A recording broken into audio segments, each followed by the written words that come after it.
God is with us when all seems lost and broken and irreparable. And he's given us a voice, voices of lament, voices that outnumber every other voice in the book of Psalms, the prayer book of Israel and the church. And in doing so, he hears those laments and welcomes us into his throne of grace and gives us comfort and confidence in his loving care as he wraps his arms around us and says, welcome, my dear child.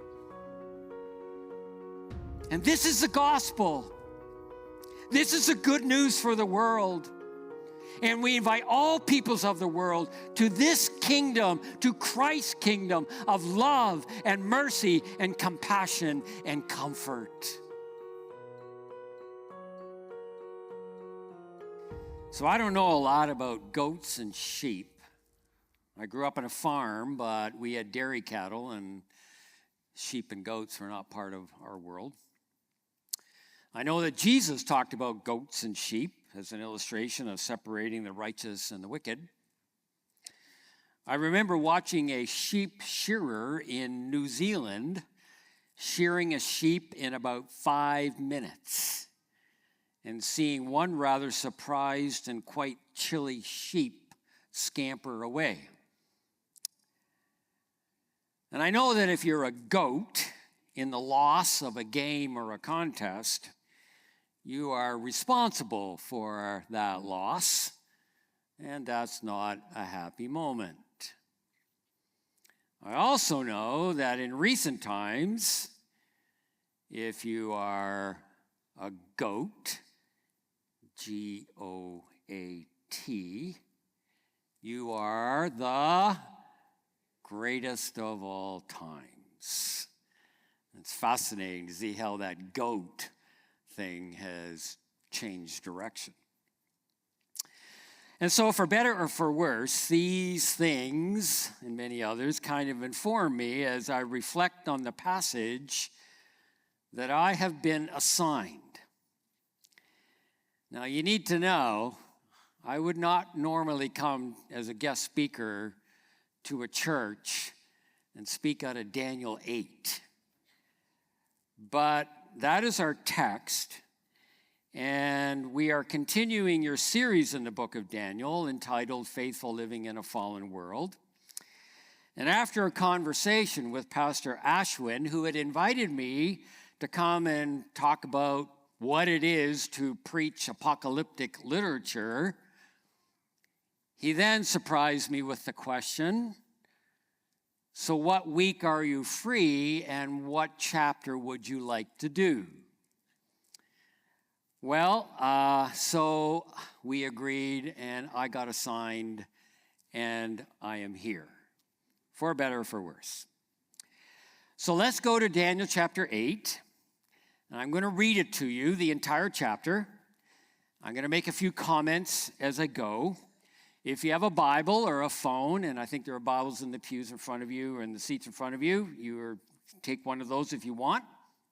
Or, it's not going to be on the screen, just listen. And I'm going to read it and perhaps have you hear it in the way that the original hearers, of course, back in the day of Daniel, they didn't have Bibles that they could read. They didn't have PowerPoint. They didn't have the various things that we have got. And so they would have heard it orally. They would have heard it read to them. And so maybe hear and listen to it in that kind of way. So, Daniel chapter 8, here we go. Listen to the word of the Lord. In the 3rd year of King Belshazzar, now this is a couple of years after chapter 7, and Belshazzar is the last king of Babylon, and you saw in chapter 5 that he actually was defeated by the Persians and died in the invasion of the Persians and Cyrus of Babylon. In the 3rd year of King Belshazzar's reign, I, Daniel, had a vision, and after the one that had already appeared to me, and that's Daniel chapter 7. In my vision, I saw myself in the citadel of Susa, which is a city in Persia, in the province of Elam, and in the vision, I was beside the Ulai Canal, somewhere in Persia. I looked up, and there before me was a ram with two horns standing beside the canal, and the horns were long, but one of the horns was longer than the other, but grew up later. And that's a reference to the Medo-Persian Empire, and the Median Empire was first. The Persian Empire came along later and was stronger, led by Cyrus. I watched the ram, as it charged towards the west and the north and the south from the Persia area. No animal could stand against it, and none could rescue it from its great power. It did as it pleased and became great. And Cyrus was the one who began that empire. As I was thinking about this, suddenly a goat, with a prominent horn between its eyes came from the west. And we'll see a little later on in the chapter, that's a reference to Greece. And the prominent horn is its first king that we know as Alexander the Great, crossing the whole earth without touching the ground, with reference to the fact of the speed that Alexander moved. It came toward the two-horned ram, that is the Medo-Persian Empire, that I had seen standing beside the canal, and charged at it in great rage. I saw it attack the ram furiously, striking the ram and shattering its two horns. The Greco-Persian Wars. The ram was powerless to stand against it, and the goat knocked it to the ground and trampled on it, and none could rescue the ram from its power.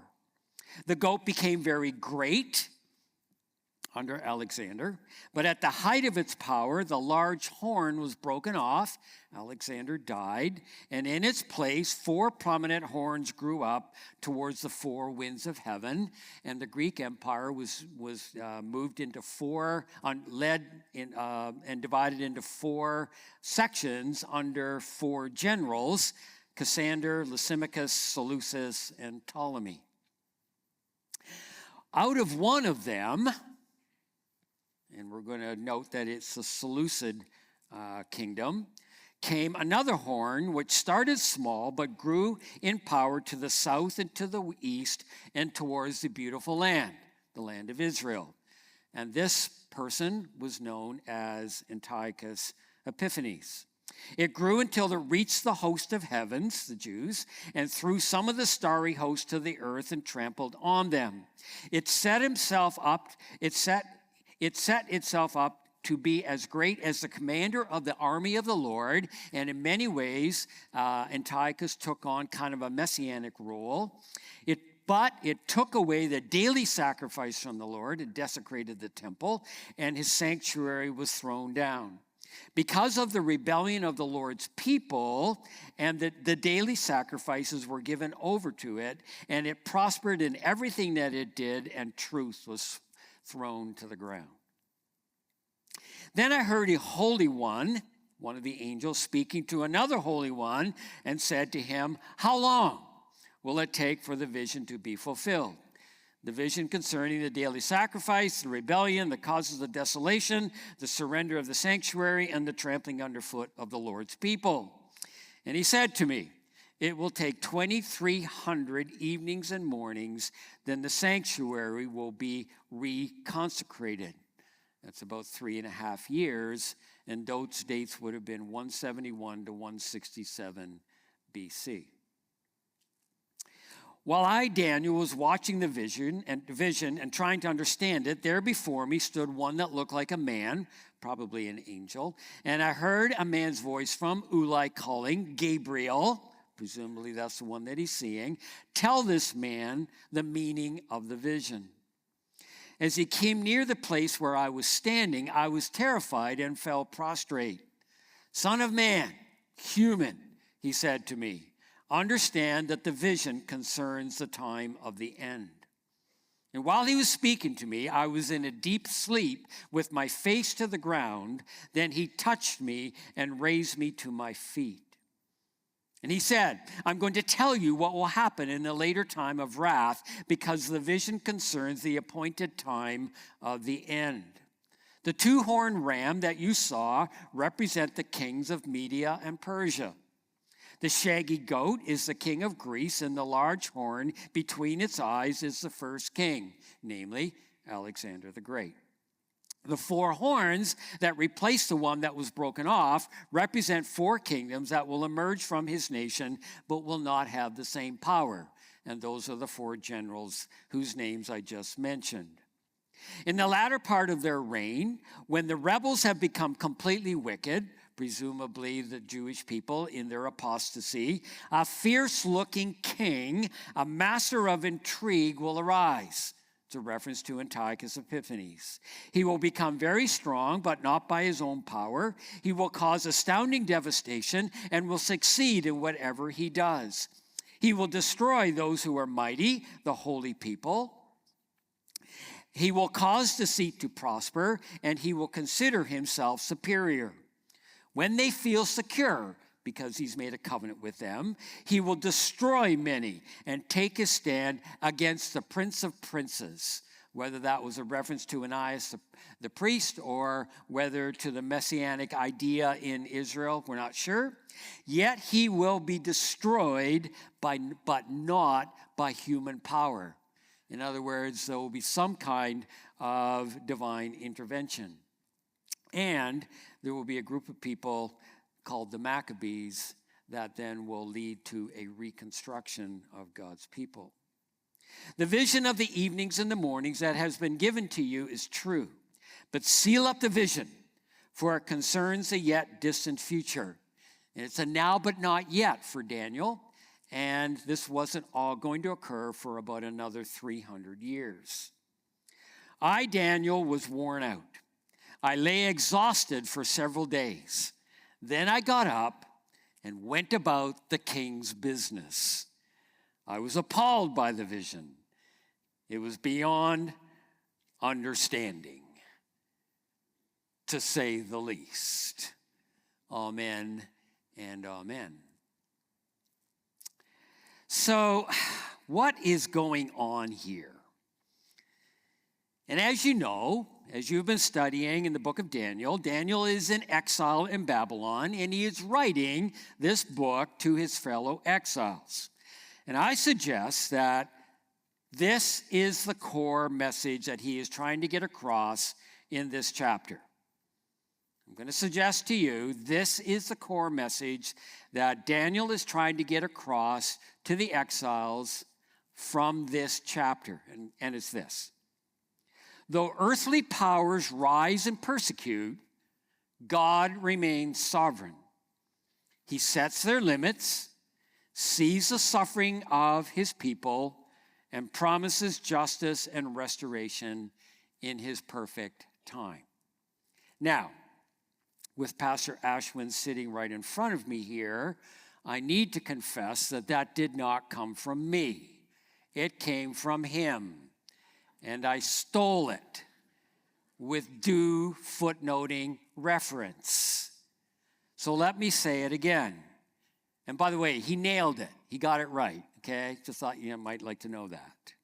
Though earthly powers rise and persecute, all right? Medo-Persia, Greece, Antiochus, all the rest of that. God remains sovereign. He sets their limits, sees the suffering of his people, and they did under Antiochus, and promises justice and restoration in his perfect time. So where are we in the book of Daniel? Daniel has returned to writing in Hebrew from 6 previous chapters that were written in Aramaic, and he recounts 3 final visions in chapters 8 to 12 to give his readers, and the key notion here is to remind ourselves and remember, to give his readers both hope and warning. And this is critical to understand. Daniel is writing this chapter in particular and others to give his people both hope and warning. Hope. This vision is occurring in the last years of Daniel's exile. The 70 years of the exile prophesied by Jeremiah are almost over for Daniel. So the hope of the end of the exile and the people's return to Jerusalem is strong. And the people have that hope, and Daniel has that hope. And the Babylonian kingdom is about to end. Cyrus is going to show up. So hope is high. And he's giving people hope. But he's also giving them warning. Daniel and the exiles in this passage from this vision is being warned that there's a lot more trouble and suffering to come. And that trouble and suffering will come at the hands of two empires that are still yet to come. More is to come. Those two empires are the Medo-Persian Empire, with the Persian side of it becoming greater than the Median side, symbolized by the ram or the buck sheep, with one horn bigger than the other. And the Greek Empire, with its major leader, Alexander the Great, symbolized by the billy goat with the major horn. And Alexander would die at age 33 in 329 BC. And then the kingdom, the empire, Greek Empire, would be divided in four ways among four generals: Cassander, Ptolemy, Lysimachus, and Seleucids. But as the chapter goes on and says, out of one of those four, namely the Seleucids, would come a horrible despotic ruler. His name was Antiochus IV, Antiochus the Great, or Antiochus Epiphanes.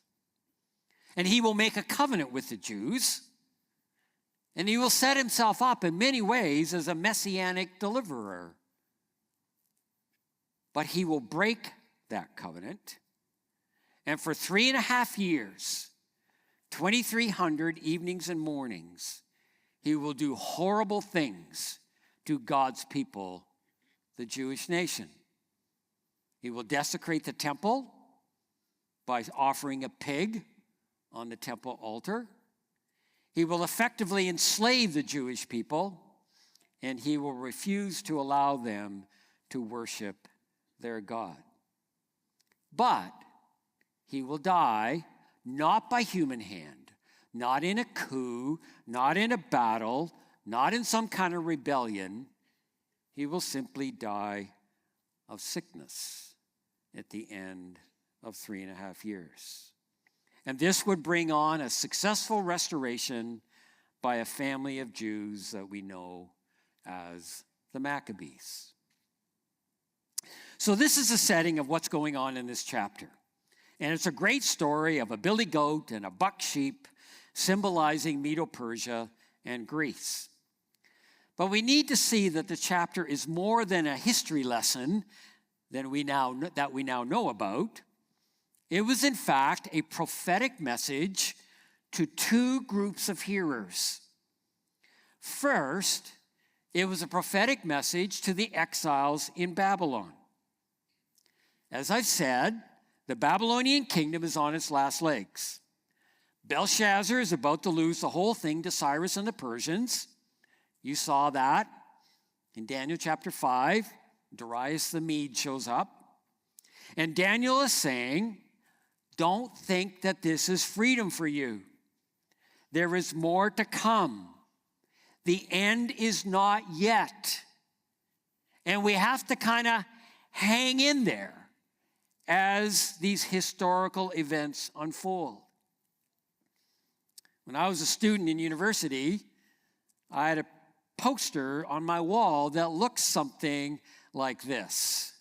And there should be a cat on a wire. There it is. I had a poster in my residence room. Actually, mine had the cat hanging with two paws on a wire. And at the base it said, hang in there. Now, I guess I thought I was in Babylon. I was in the time of the apocalypse. Well, probably not, but certainly at times I felt like it. And in fact, that picture actually captures the idea of what apocalyptic looks like. It's hang in there. There's a lot more yet to come. It's kind of a foxhole theology. and there is going to be a whole bunch of bad things happen. The end is not yet, but have hope. There is restoration and renewal coming. And so it was a message to the exiles in Babylon. Yes, the empire of Babylon is coming to its end, but it ain't over yet. Keep your head down, hang in there. But there was also another message to another group, or the same message or a similar message to another group of people. And these were the folks that would go back to Jerusalem after Cyrus the Persian had conquered Babylon. And one of the first things that he did was issue a decree to send the Jews, captured Jews, the exiles, back to Jerusalem. And he didn't do it just for the Jewish folks. They did it for all the nations that the Babylonians had captured and dragged into Babylon. And so the Jewish people went back in three ways, or many of the Jewish people went back in three ways that we know of, under the leaderships of Zerubbabel, Ezra, and Nehemiah. And so there was a danger of a false hope that the times of oppression and conquest have ended. They were home. They were back in Jerusalem. All was well. The final kingdom of God, centered in Jerusalem, was about to begin. But not so. The end is not yet. So yes, go home. But remember, there are more powers to come.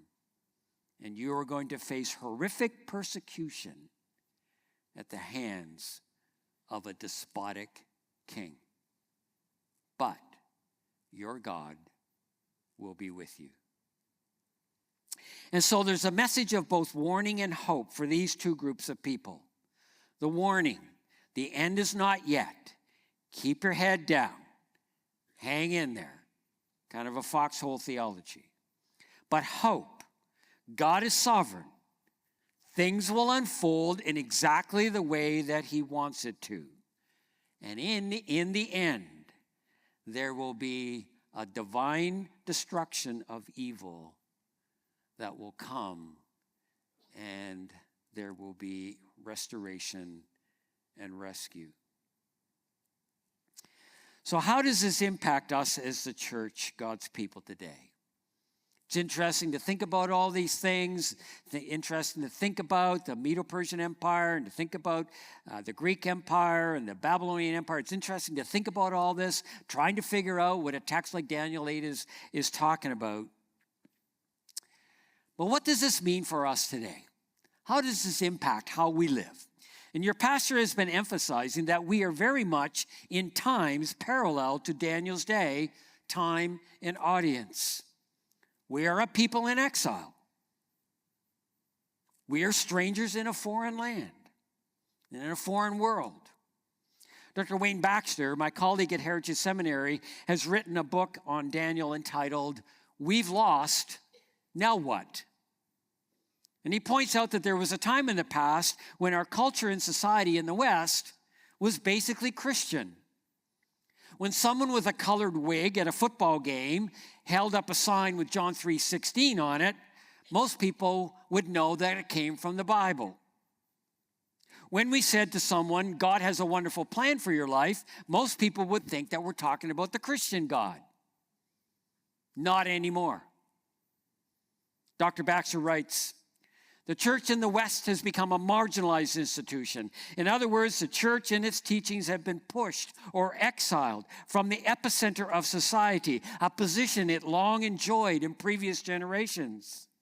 He writes further, the church ministers from a position of weakness, characterized by society's ambivalence, distrust, and open animosity toward it.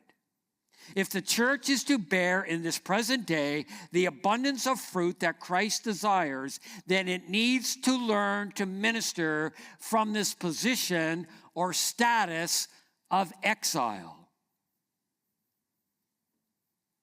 And he's right. We are a people in exile. We are pilgrims in a foreign world, and we minister from the margins and speak into our culture from the edges. So what do we take away from all of this? What does Daniel 8 teach us about living in exile? And I would suggest we learn three incredible things. Number one, we learn about our God. He is sovereign. In our day and time, and in Daniel's day and time, as chaotic as things seem to be, and they are today, as out of control the powers and leaders of power are acting, deciding, and enacting, as desperate as the times seem to be, we need to know and understand that God is guiding history to its final climactic conclusion in the cosmic reign of Jesus Christ. None of this is catching God by surprise. And we receive the same encouragement as did Daniel and his community in Babylon. As Pastor Ashwin said, though earthly powers rise and persecute, God remains sovereign. So the first thing we learn is we learn about our God. He is sovereign, and we live in faith and hope.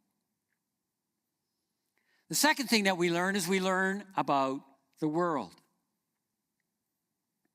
While Medo-Persia and Greece seem to be autonomous and in making their own path in history, the truth is they were not.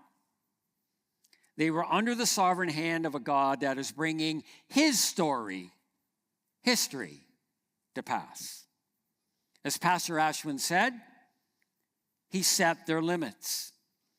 And when it seems today that the present nations, kingdoms, presidents, prime ministers, dictators, and despots of today seem to be having their way, the fact is they are not.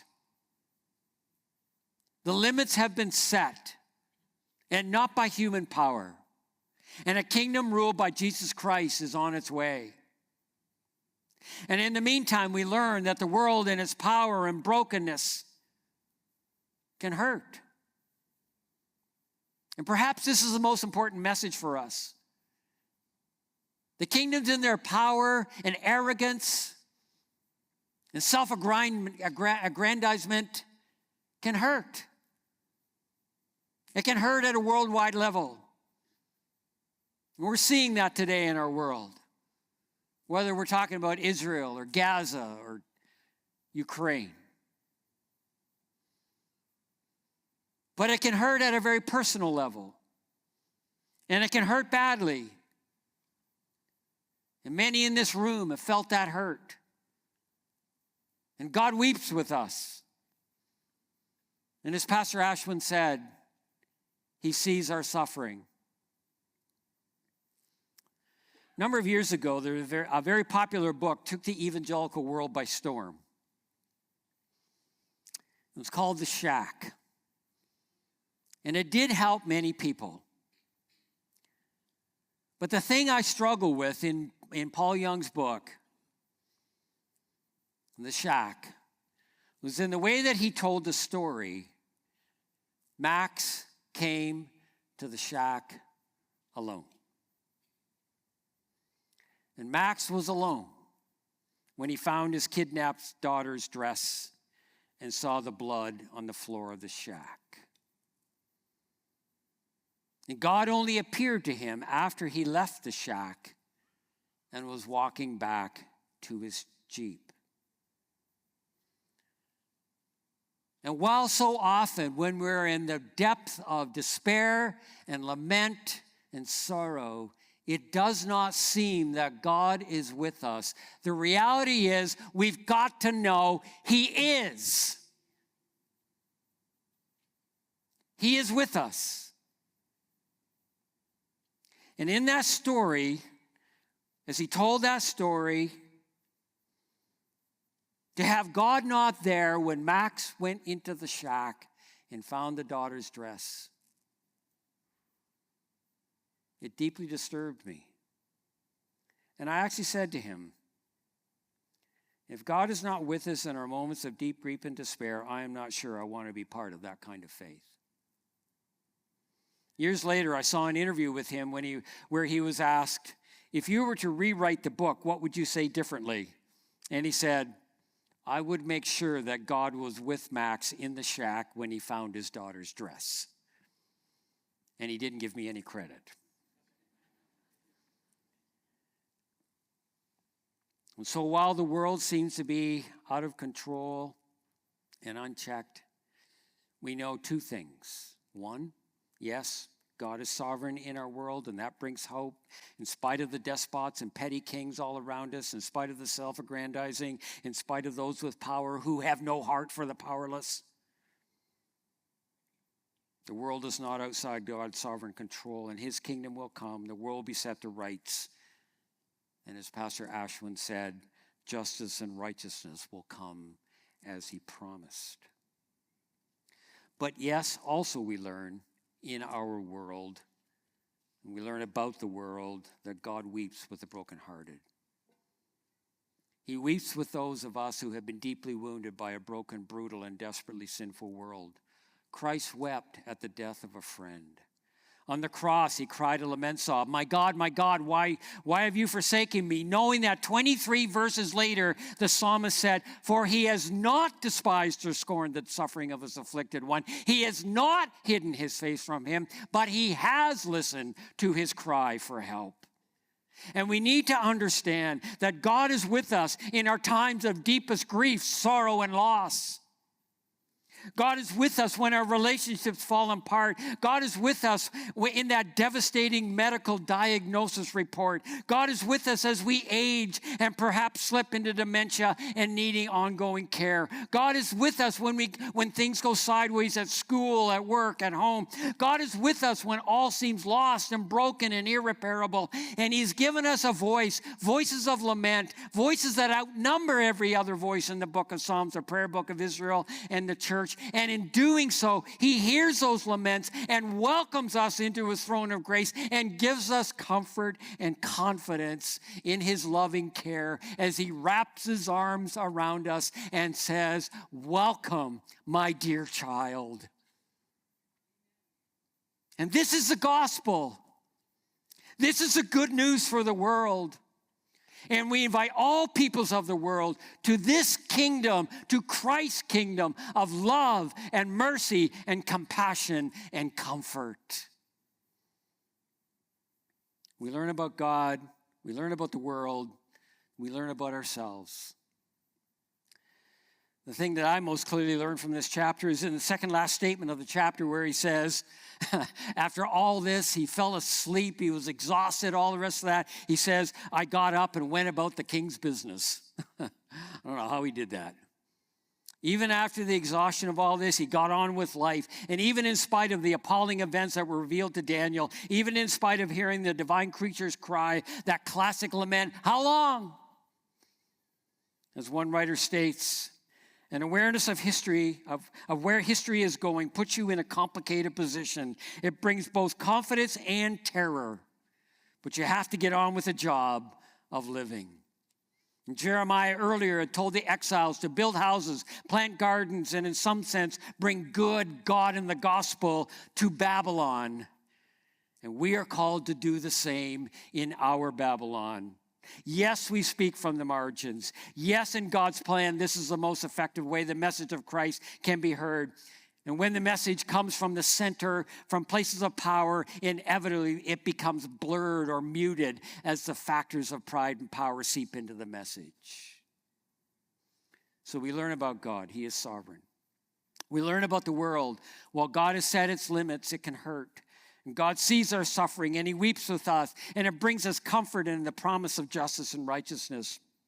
And we learn about ourselves. We get on with the king's business. And we do all that we can in our lives, in our families, in our work, in our schools, in our recreation, in our relationships. We do all we can to bring good, God, and the gospel to our Babylons. So I go back to where I started. Though earthly powers rise and persecute, God remains sovereign. He sets their limits, sees the suffering of his people, and promises justice and restoration in his perfect time. Now, I don't know what this means to you.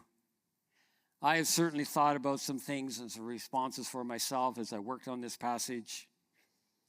And I guess I come back to the two key words that Daniel seems to be conveying to his people. Warning. We're not home yet. We're passing through. We have much to suffer. As it was for Daniel in his Babylon, we have no reason to think that it is not the same for us in our Babylon. And we take this as a warning as we leave the sanctuary this morning. But we also capture the word hope. None of this is catching God by surprise. A final kingdom is on its way. It will not come by means of a human hand. It will come by God's will and gracious power. And we live out this hope this week and in the weeks to come again as we leave the sanctuary this morning.